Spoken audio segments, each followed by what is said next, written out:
रसूल भेजे और दुरूद हो उस मुस्तफ़ा पर जिसने अपने दामने नूर में ये सारे के सारे तारे छुपाए।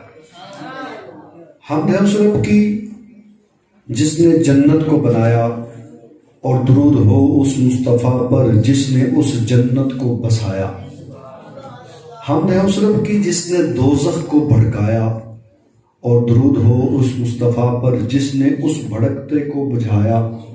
अल्लाह क्या जहन्नम अब भी न सर्द होगा, रो रो के मुस्तफ़ा ने दरिया बहा दिए। तो दुरूद हो उस मुस्तफ़ा पर जिसने उस भड़कते को बुझाया। हमद है उस खुदा की जिससे सबकी इब्तदा है और दुरूद हो उस मुस्तफ़ा पर जिस पे सबकी इंतहा है। और दुरूद हो उस मुस्तफ़ा पर जिसने पढ़ा ला इलाहा इल्लल्लाह। हमद है उस रब की जिसने कहा मुहम्मदुर रसूलुल्लाह सल्लल्लाहु अलैहि वसल्लम। अल्लाह जल्ला शानुहु की हम्द व सना और उसके प्यारे महबूब जाने कुनैन हजूर रहमत दारैन रहमतुल लिल आलमीन खातमुन नबिय्यीन सल्लल्लाहु अलैहि वसल्लम की बारगाह आलिया क़दस में दुरूद पाक पढ़ा। खालिक़ कायनात हम सब का यहाँ पर आना बैठना सुनना सुनाना अपनी बारगाह में कबूल फरमाए। आप साहब माशाल्लाह बयान कर रहे थे कि हम किस्मत वाले हैं कि अल्लाह ने हमें चुन लिया है। यकीनन किस्मत ही है कि अल्लाह ने एक तो हमें मुसलमान बनाया अल्हम्दुलिल्लाह, और दूसरा मुसलमान बनाकर मुस्तफ़ा का ग़ुलाम भी बनाया। ये बहुत बड़ी अल्लाह तबारक व तआला की नेमत है। बंदा सारी ज़िंदगी सिर्फ इस एक नेमत का शुक्र अदा करता रहे तो शुक्र अदा ना कर पाए। आज हजूर सल्लल्लाहु अलैहि वसल्लम की विलादत के हवाले से चंद बातें और चंद बातें हजूर के अखलाक हसना के हवाले से। क्या जब महफिलें तो करवाते हैं, जिक्र अस्कार करते हैं, हजूर की आमद के नारे लगाते हैं, चर्चे करते हैं, लेकिन हम सिर्फ ज़बान के गाजी ना बने, हम किरदार के भी गाजी बने। मेरे आका का अखलाक कैसा था, मेरे आका लोगों के साथ डीलिंग कैसे करते थे, मेरे आका सहाबा के साथ या दिगर जिनसे भी, चाहे वो मुसलमान हो चाहे वो गैर मुस्लिम हो, आप उनसे पेश किस तरीके से आते थे, उनसे सलूक कैसा करते थे। इंशाअल्लाह इस पहलू पर भी चंद बातें समाअत करेंगे। अल्लाह पाक सुनकर हमें अमल करने की तौफीक अता फरमाए। हजूर नबी करीम सल्लल्लाहु अलैहि वसल्लम के दुनिया में तशरीफ लाने से पहले आपकी आमद के चर्चे पहले के अंबिया अपनी अपनी उम्मतों में करते आए। हजूर के दुनिया में तशरीफ लाने से पहले जो नबी भी आया वो अपनी उम्मत को ये खुशखबरी देता आया कि मेरे बाद एक नबी आने वाला है, सुनो, अगर उनका जमाना पाओ तो कलमा पढ़कर उनके भी गुलाम बन जाना। क्यों? पहले जितने भी अंबिया आए सिर्फ इंसान को उम्मती बनने का शर्फ मिलता था, इंसान के अलावा कोई और उम्मती नहीं बना। हजूर के जलवा फरमाने से पहले जितने भी अंबिया आए, हर नबी को एक खास कौम, एक खास इलाके, एक खास बस्ती की तरफ रसूल और नबी बनाकर भेजा जाता, और वो सिर्फ इंसानों के लिए ही रसूल या नबी बनकर तशरीफ लाते। इस वजह से भी सारी कायनात को हजूर की आमद का इंतजार था कि पहले के अंबिया आते, इंसान उम्मती बनते थे, मेरे आका आए तो हर चीज उनकी उम्मती बन गए। हजरत आदम आए, हजरत आदम को भेजा, एक खास कौम की तरफ नबी बनाकर भेजा। हजरत शीश को भेजा, एक खास इलाके की तरफ नबी बनाकर भेजा। हजरत हूद को भेजा, एक खास बस्ती की तरफ नबी बनाकर भेजा। हजरत नूह को भेजा, खास लोगों की तरफ नबी बनाकर भेजा। हजरत इब्राहिम को भेजा, खास लोगों की तरफ नबी बनाकर भेजा। हजरत इस्माइल को भेजा, हजरत इब्राहिम को भेजा, हजरत इस्माइल को भेजा, हजरत इदरीस को भेजा, हजरत यूनुस को भेजा, हजरत यूसुफ को भेजा, हजरत मूसा, हजरत ईसा, आदम से लेकर ईसा तक जितने नबी आए, एक खास इलाके की तरफ नबी आए, एक खास बस्ती की तरफ नबी बनाकर भेजे गए, या खास लोगों की तरफ नबी बनाकर भेजे गए। लेकिन जब बारी आती है आमिना के लाल की, जब बारी आती है हबीबे पे मिसाल की, तो एक खास इलाके की तरफ नहीं, एक खास कौम की तरफ नहीं, खास बस्ती की तरफ नहीं, बल्कि रब ऐलान करता है वमा अरसलनाका इल्ला रहमतल लिल आलमीन, प्यारे हमने तुमको तमाम जहानों के लिए रहमत बनाकर भेजा। और दूसरी हदीस में बुखारी शरीफ है, कुरान पाक की आयत, दूसरी हदीस बुखारी शरीफ की, मेरे आका ने फरमाया उरसिलतु इलल खल्क़ि काफ़ा, फरमाया मुझे सारी खलकत के लिए नबी बनाकर भेजा गया। तो इस वजह से सारी उम्मत को, सारी कायनात को हुजूर की आमद का इंतजार था कि कब वो लजपाल आका तशरीफ लाते हैं और हमें भी उम्मती बनने का शर्फ हासिल होता। तो फिर जब ये उम्मत को पता लगा, ये कायनात को पता लगा कि वो नबी आखिर ज़मान दुनिया में तशरीफ लाने वाले हैं, तो बाग़े आलम में बाग़े बहारी आ गई, दुनिया में बहार छा गई, बाग़े आलम में बहारी आ गई, फूल खिलने लगे, चिड़िया चहचहाने लगी। अब हुजूर के जलवा फरमाने से पहले मक्का मुकरमा में कहत पड़ा हुआ था। जैसे इसको आसान अल्फाजों में समझे, आजकल पेट्रोल बड़ा महंगा हुआ पड़ा है, खाने की कोई भी चीज ले रहे हैं, या तो दस्तयाब नहीं, दस्तयाब है तो बहुत महंगी। तो उस दौर में भी खाने की तंगी, पानी की तंगी, खाने को ना इंसानों के लिए खुराक ना जानवरों के लिए। हुजूर के जलवा फरमाने से पहले मक्का कहत सादी का शिकार था, जानवर भूख की वजह से दुबले पतले होकर मर रहे थे। लेकिन जब मेरे आका सल्लल्लाहु अलैहि वसल्लम अपनी अम्मी जान के बत्न अतहर में तशरीफ लाते हैं, हदीस पाक में है कि मेरे आका, उलमा ने फरमाया जब अम्मी जान के बत्न अतहर में तशरीफ लाते हैं तो वो अरब जो कैद साली का शिकार था, वो अरब सरसब्ज व शादाब हो गया। वो अरब जहां पर जानवरों के लिए चारा नहीं मिलता था, हुजूर वालिदा मोहतरमा के शिर में अतहर में जलवा फरमा होते हैं। वो जानवर जो भूख से मर रहे थे, अल्लाह उनको सेहत अता फरमा देता है। वो जानवर जो दुबले पतले हो रहे थे, मेरे आका वालिदा के शिर में अतहर में जलवा फरमा होते हैं। अल्लाह तबारक व तआला ने उस अरब को खुशहाल कर दिया, उनकी तंदुरुस्ती को दूर कर दिया, उनकी कहत साली को खुशहाली से बदल दिया। और वो जानवर जो खुश्क साली की वजह से मर रहे थे, दुबले पतले हो रहे थे, अल्लाह ने उनको सेहत अता फरमा दी। हजरत आमिना रज़ियल्लाहु तआला अन्हा फरमाती है जब मेरा लाल, मेरे लजपाल आका, मेरे करीम आका मेरे बत्न अतहर में जलवा फरमा हुए, हर महीने एक नबी मेरे ख्वाब में आते और आकर कहते आमिना तुझको मुबारक हो, अल्लाह के महबूब की मां बनने वाली है, तेरी गोदी में अल्लाह के नबी आने वाले हैं। हजरत आमिना फरमाती है पहले माँ हजरत आदम तशरीफ लाते हैं, दूसरे माँ हजरत शीश तशरीफ लाते हैं, तीसरे माँ हजरत इदरीस तशरीफ लाते हैं, चौथे माँ हजरत हूद तशरीफ लाते हैं, पांचवें माँ हजरत नूह तशरीफ लाते हैं, छठे माँ हजरत इब्राहिम तशरीफ लाते हैं, सातवें माँ हजरत इस्माइल तशरीफ लाते हैं, सातवें माँ आठवें माँ हजरत मूसा तशरीफ लाते हैं, नौवें माँ हजरत ईसा तशरीफ लाते हैं। ये अंबिया बारी बारी मेरे ख्वाब में तशरीफ लाते और आकर कहते थे ऐ आमिना तुझको मुबारक हो, तेरी गोदी में अल्लाह के महबूब आने वाले हैं।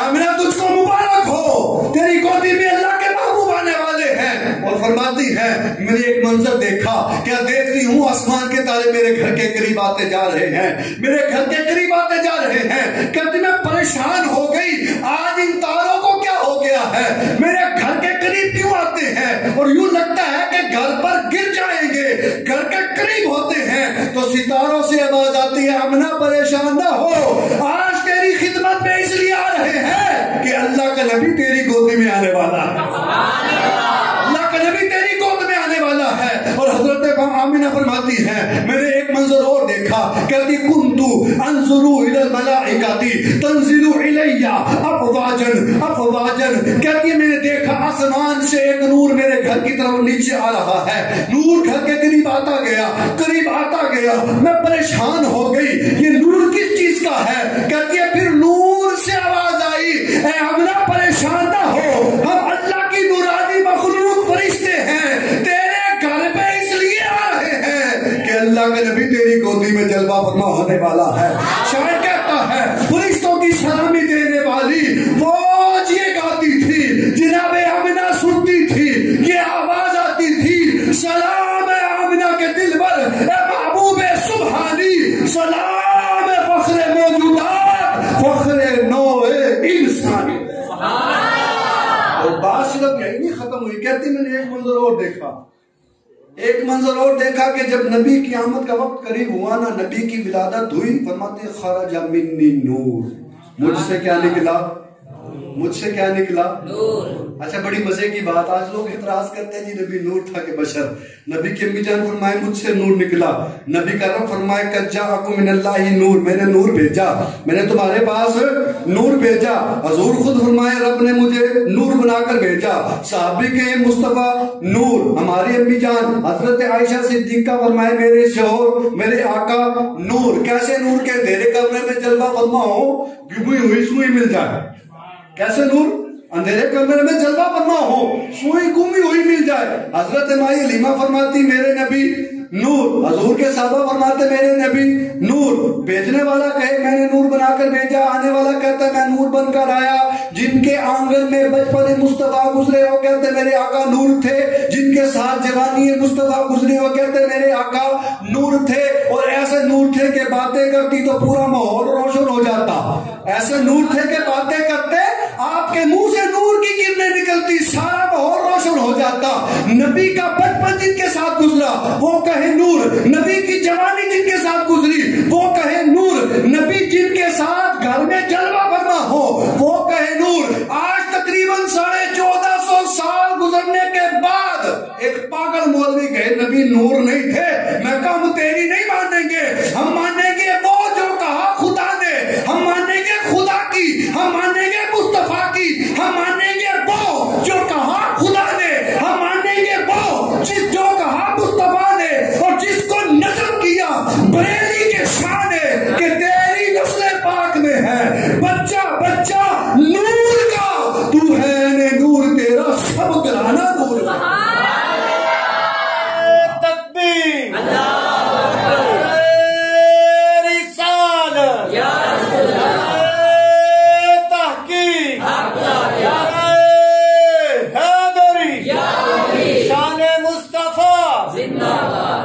तो हुजूर की अम्मी जान क्या फरमाती है?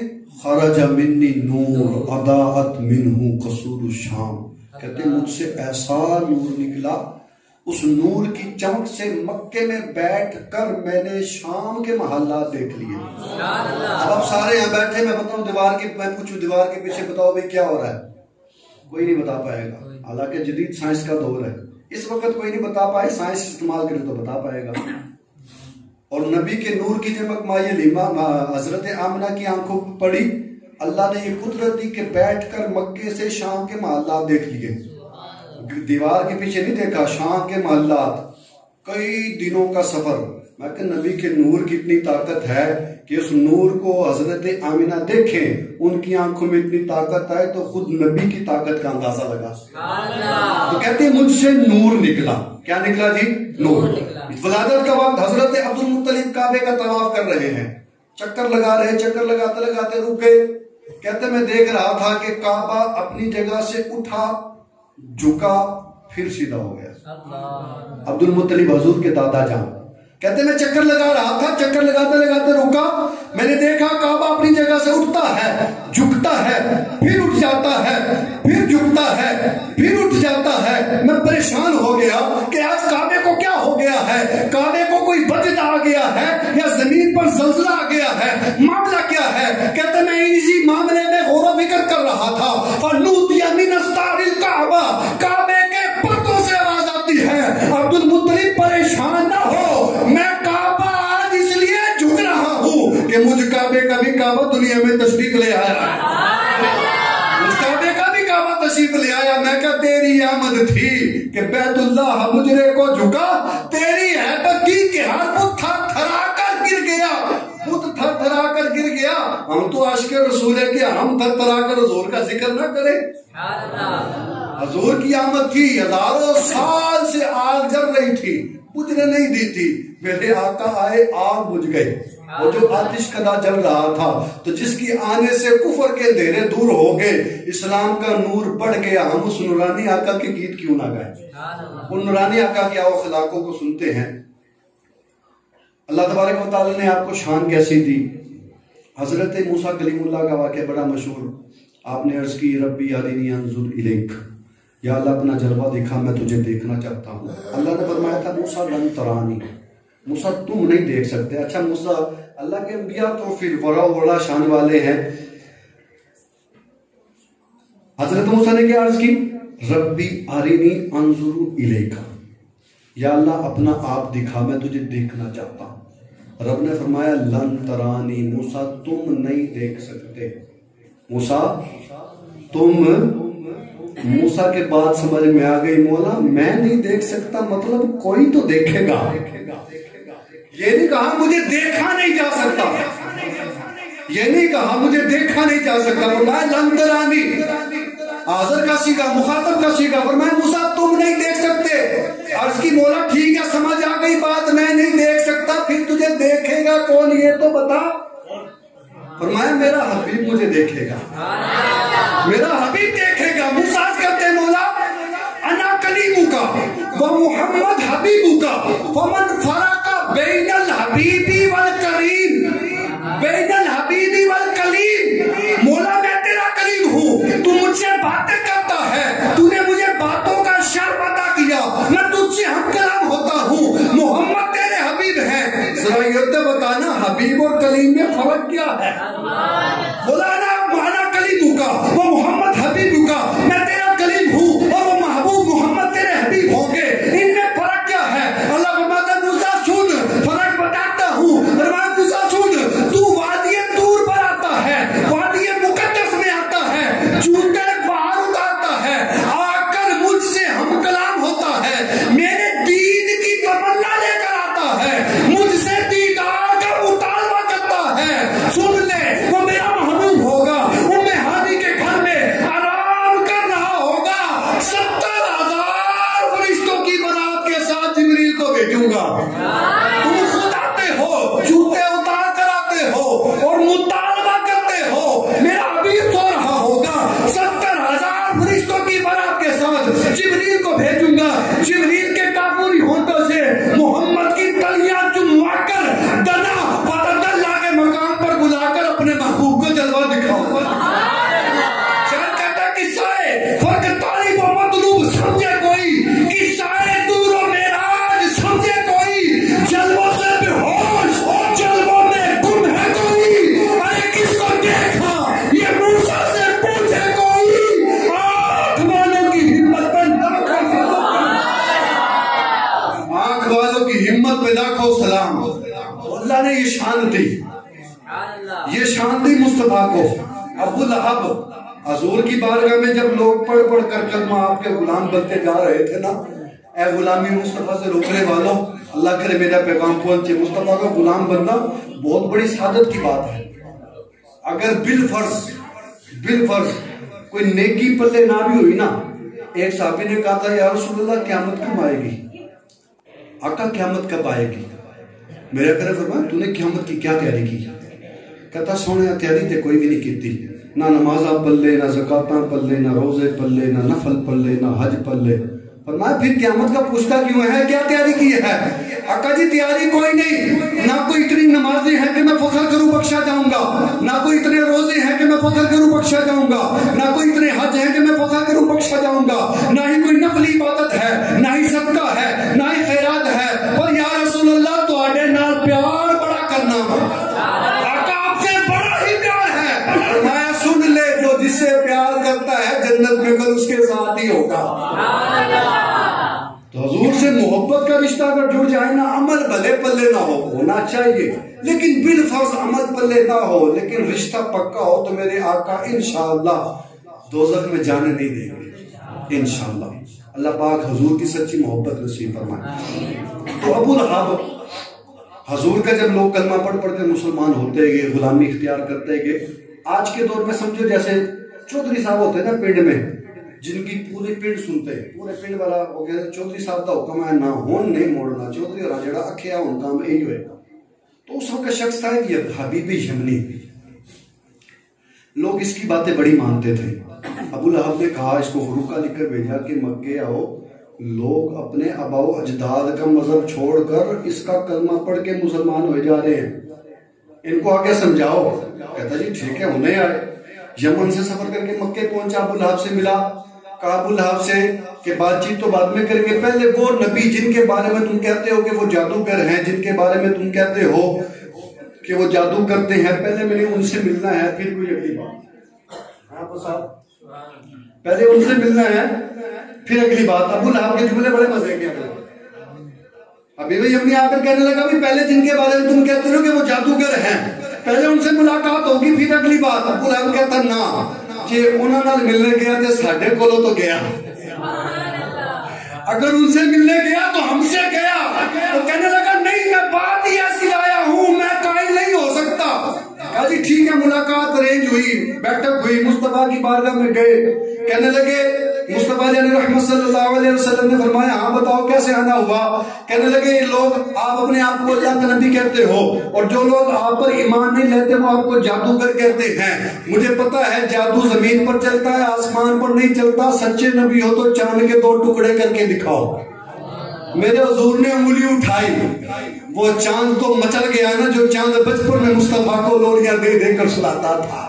हजरत अब्बास फरमाते हैं रज़ियल्लाहु तआला अन्हु, आका बचपन में मैंने आपका बड़ा ही एक अनोखा मामला देखा। फरमाया क्या देखा? अर्ज किया आका जब आप झूलने को नवाज रहे होते, झूलने में जलवा फरमा होते, आप उंगली से जिस तरह इशारा करते चांद उसी तरह फिर जाता। उंगली से जिस तरह इशारा करते चांद उसी तरह फिर जाता। फरमाया हाँ चांद हमसे बातें करता था, हम चांद से बातें करते थे। जो आका बचपन में चांद की आवाज सुन ले, बचपन में चांद की आवाज सुन ले, और जब आपका नूर बड़े आबोताब से चमक रहा हो तो मदीने रह के हम गुलामों की आवाज क्यों नहीं सुनेंगे?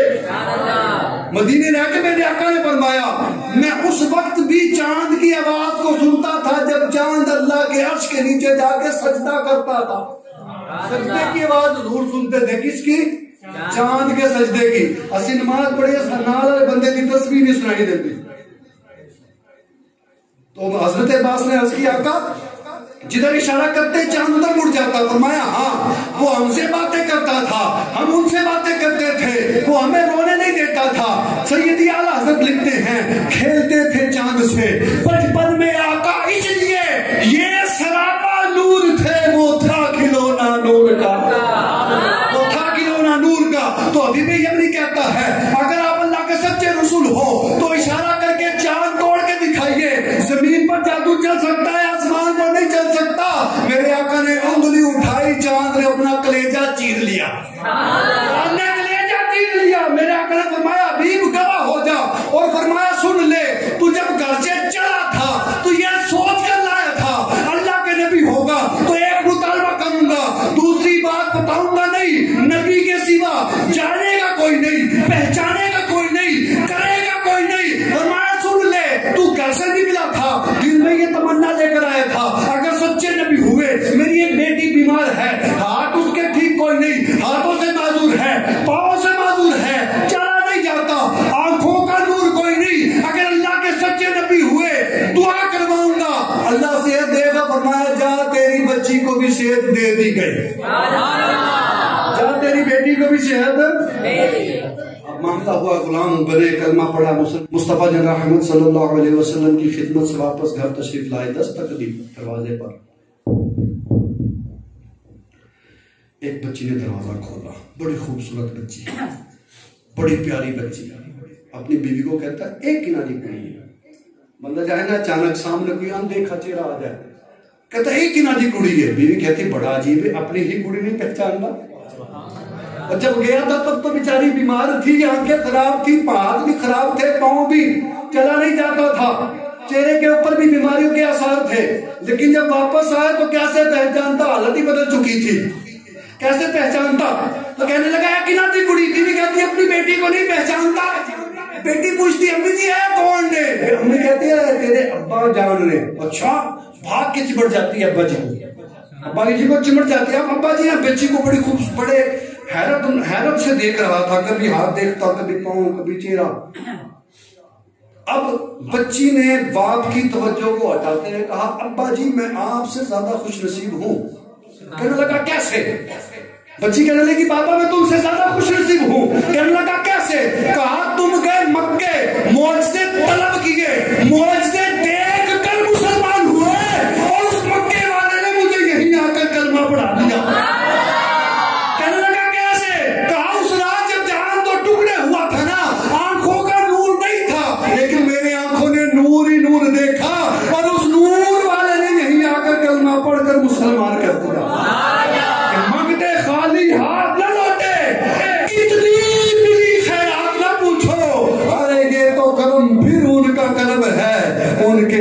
की बात ना कुछ। हुजूर के दो दर पर गया, हुजूर ने उसको नवाज दिया। जंग पर सहाबा के जंग लड़ने, यमामा कबीले का सरदार हजरत जो भी हजरत नहीं थे समामा बिन आसान साहबा पकड़ कर ले आए, मस्जिद नबवी के सतून के साथ बांध दिया। हुजूर के अखलाक की बात करने लगा कि ऐसे शान वाले नबी का अखलाक कैसा। और अबू हुरैरा वाला वाक़या आपने सुना होगा, दूध का प्याला 70 बंदों ने पिया, 70 बंदों के पीने के बाद खुद अबू हुरैरा ने पिया, उसके बाद किसने पिया? बोलो। आज अब्बू का झूठा गिलास आधा पानी बच जाए, हमसे वो नहीं पिया जाता। मेरे करीम आका 71 बंदों का झूठा पी के दिखा रहे हैं कि तालीमात है। ये चीज अखलाक के ऊपर। हजरत यमामा बिन आसान मस्जिद नबवी के सतून के साथ बंधे, मेरे मुस्तफा तशरीफ लाए, फरमाया हाँ यमामा कैसी तबीयत है? कहा लो सतून के साथ बांध के पूछते हो हाल कैसा? क्या तुम्हें हाल बताऊं? सतून के साथ बंधे हुए कैदी बंदे की हालत क्या होगी? फिर कहने लगा अगर तुम मेरा कत्ल कर दोगे ना, मेरा कत्ल जाया नहीं जाएगा, कबीले का सरदार हूं, मेरे खून का बदला लिया जाएगा। और फिर कहने लगा अगर कत्ल नहीं करते, ऐसे ही छोड़ देते हो तो मैं एहसान फरामोश नहीं हूं, आपके एहसान का बदला जरूर दूंगा। और फिर कहने लगा कि अगर आप मुझे ऐसे ही नहीं छोड़ते बल्कि कुछ पैसे लेकर छोड़ना चाहते, बताए कितने पैसे चाहिए? मेरे कबीले वाले तुम्हें खूब पैसे देंगे। मेरे आका मुस्कुराए और चल दिए, कुछ भी नहीं कहा। मेरे आका ने मुस्कुराकर उसे देखा, चल दिए। एक दिन गुजरा, दूसरा दिन आ गया, मेरे आका ने फिर पूछा हाँ भाई यमामा सुना क्या, कैसा हाल है?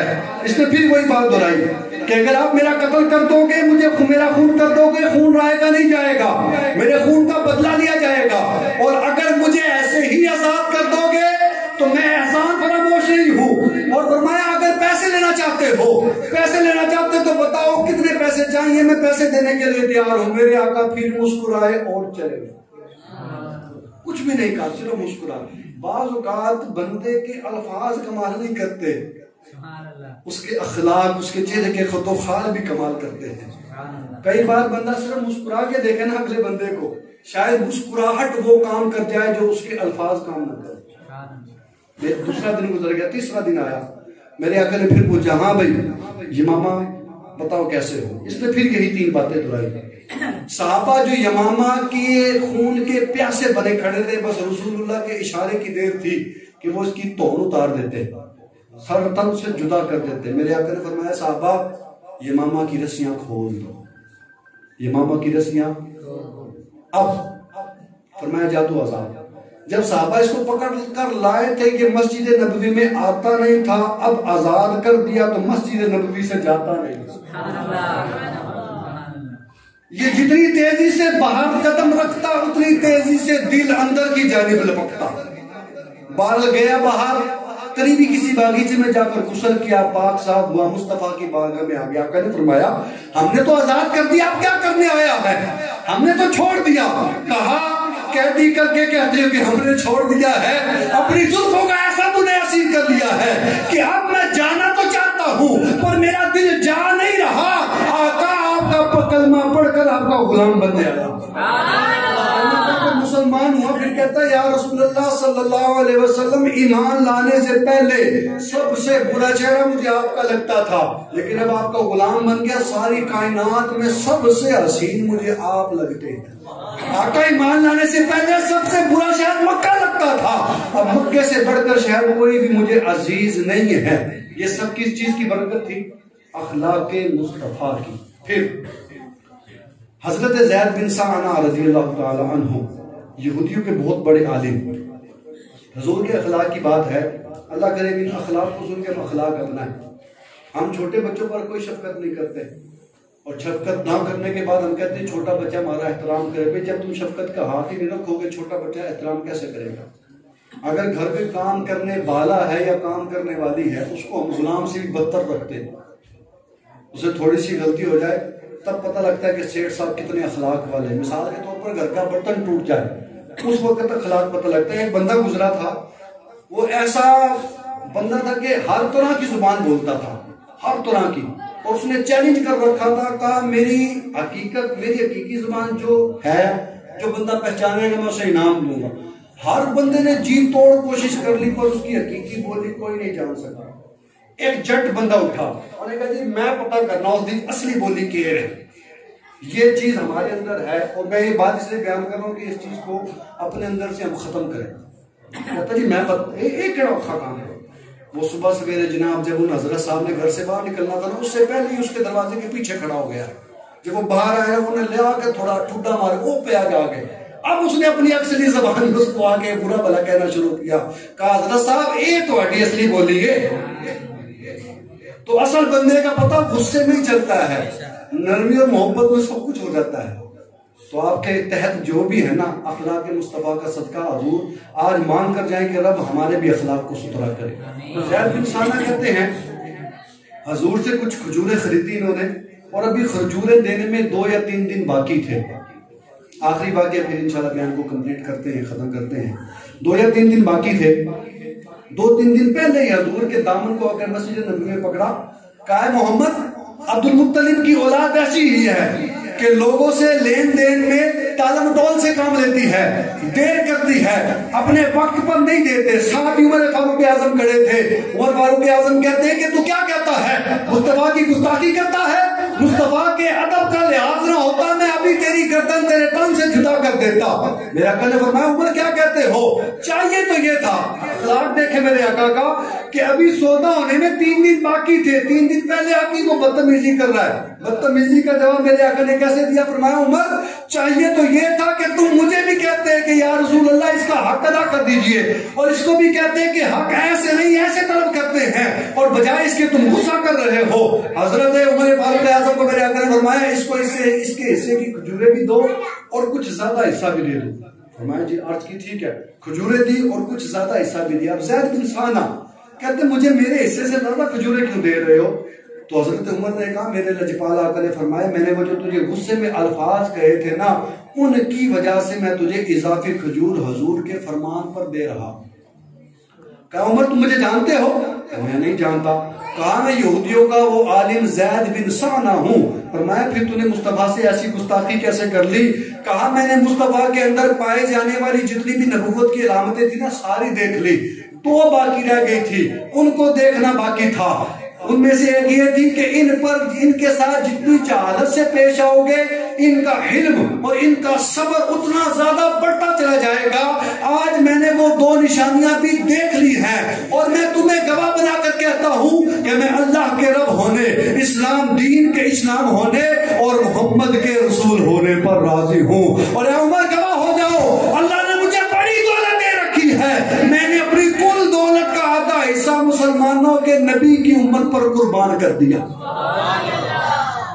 अब आइए अपने ऊपर गौर करें हुजूर के अखलाक को सुनने के बाद कि हमारे अखलाक कैसे हैं, हुजूर के अखलाक कैसे। मेरे आका गुजरते छोटे बच्चे होते, यतीम होते, प्यार से सर पर हाथ फेरते, कभी कभी उठाकर गोद में रख लेते, प्यार भी करते। आज हम क्या करते हैं छोटे बच्चों के साथ? आज हम छोटे बच्चों के साथ क्या करते हैं? छोटे बच्चे काफी सारे बैठे हैं। आज अगर हम इनको शफकत नहीं देंगे ना कल बड़े होकर ये हमारी इज्जत नहीं करेंगे। अगर आप चाहते हो ये हमारी इज्जत करें तो पहले शफकत का हाथ रखना पड़ेगा। माँ बाप हर दूसरा बंदा माँ बाप कारी साहब के पास आकर यही शिकवा करता है, कैसा पुत्र गाल नहीं मन दे, बड़ी नाफरमान औलाद है, ए थे ओ थे इंज थे उंज। मेरा ये सवाल है उन माँ बाप से, आपने अपनी औलाद को अदब सिखाया कितना है? ये देखा जाए माँ बाप से बदतमीजी कर रहा है, गलत कर रहा है, मैं उसको दुरुस्त नहीं बोल रहा, गलत कर रहा है, लेकिन ऐ मेरे बुजुर्गों हाथ जोड़ के माफी के साथ अगर मेरे अल्फाज बुरे लगे तो हमने अपनी औलाद को कितना अदब सिखाया। माँ बाप पर पहला हक है कि बच्चा समझने के काबिल हो, उसको कुरान सिखाएं। बच्चा 25 साल का हो गया, उसको कुरान पढ़ना ही नहीं आता, तो आप अपने हकूक अदा करें। इंशाअल्लाह जब आप अपने हकूक अदा करेंगे आपको ये कहने का मौका ही नहीं मिलेगा कि मेरे बच्चे मेरी बात नहीं मानते, बल्कि आपके बच्चे बढ़कर आपके पाँव भी चूमेंगे, आपके हाथ भी चूमेंगे, आपके जूते भी साफ करके आपको देंगे। पर करना क्या होगा? करना ये होगा कि हमें अपने बच्चों की तरबियत करनी होगी। और तरबियत का आसान तरीका दावत इस्लामी का सुन्नतों भरा मदनी माहौल कि दावत इस्लामी से खुद भी अटैच हों, अपने बच्चों को भी अटैच करें। अनकरीब रमज़ान मुबारक के बाद जामिअतुल मदीना में दाखिले खुलने वाले हैं, तो वो बच्चे जो 8 या 10 पढ़ चुके हैं और दीन की तरफ आना चाहते हैं, हम जामिअतुल मदीना में वेलकम कहते हैं। आजकल अगर फ्री हैं तो मदरसतुल मदीना में कुरान पाक बिल्कुल फ्री पढ़ाया जाता है, हाफिज़ कुरान बनाया जाता है। हाफिज़ कुरान की शान ये है कि इसके माँ बाप को क़यामत के दिन ना ताज पहनाया जाएगा क़यामत के दिन, और जब लोग देखेंगे लोग सोचेंगे ये किसी नबी के माँ बाप हैं। उनको बताया जाएगा नहीं, नबी के माँ बाप नहीं, बल्कि मेरे महबूब के उम्मती जो हाफिज हैं ये उसके माँ बाप हैं। तो अल्लाह पाक हमें अपने भी इस्लाह करने का जज्बा अता फरमाए और अपने बच्चों की भी इस्लाह करने की हिम्मत तौफीक अता फरमाए। आमीन बिजाहि नबी सल्लल्लाहु अलैहि वसल्लम।